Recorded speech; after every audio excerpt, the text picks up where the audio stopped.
ಇನ್ನು ಅಯೋಧ್ಯೆಯ ರಾಮ ಮಂದಿರದತ್ತ ದಿಗ್ಗಜರು ಪ್ರಯಾಣ ಬೆಳೆಸ್ತಾ ಇದ್ದಾರೆ. ಅಯೋಧ್ಯೆಗೆ ತೆರಳಿದ್ದಾರೆ ಈಗಾಗಲೇ ಸೂಪರ್ ಸ್ಟಾರ್ ರಜನಿಕಾಂತ್. ಚೆನ್ನೈ ಏರ್ಪೋರ್ಟ್ನಿಂದ ರಜನಿಕಾಂತ್ ಪ್ರಯಾಣ. ರಜನಿಕಾಂತ್, ಅಮಿತಾಬ್ ಬಚ್ಚನ್ ಸೇರಿದಂತೆ ಎಲ್ಲರೂ ಕೂಡ ಭಾಗಿಯಾಗ್ತಾರೆ.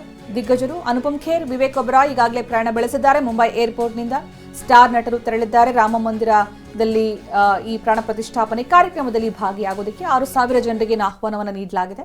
RSS ಮುಖ್ಯಸ್ಥ ಮೋಹನ್ ಭಾಗವತ್ ಕೂಡ ಪ್ರಯಾಣ ಬೆಳೆಸಿದ್ದಾರೆ.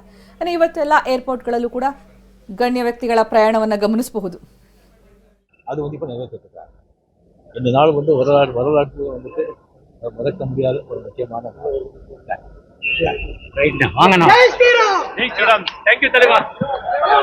ஜெய் ஸ்ரீராம், ஜெய் ஸ்ரீராம், ஜெய் ஸ்ரீராம்.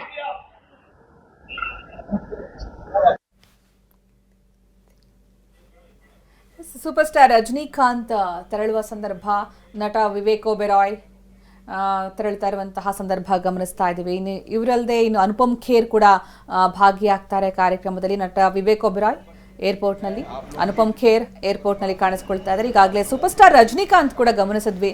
ರಾಮನ ಬಗ್ಗೆ, ಕಾರ್ಯಕ್ರಮದ ಬಗ್ಗೆ ಒಂದೆರಡು ಮಾತುಗಳನ್ನು ಹೇಳಿದ್ರು ಅವರು. ಜೈ ಶ್ರೀರಾಮ್ ಅನ್ನುವಂತಹ ಘೋಷಣೆ ಅಲ್ಲಿ ಏರ್ಪೋರ್ಟ್ನಲ್ಲಿ ಕೇಳಿಬಂತು. ಪ್ರಾಣ ಪ್ರತಿಷ್ಠಾಪನೆಯಲ್ಲಿ ಭಾಗಿಯಾಗೋದಕ್ಕೆ ಇವರೆಲ್ಲರೂ ಕೂಡ ತೆರಳ್ತಾ ಇರೋದು.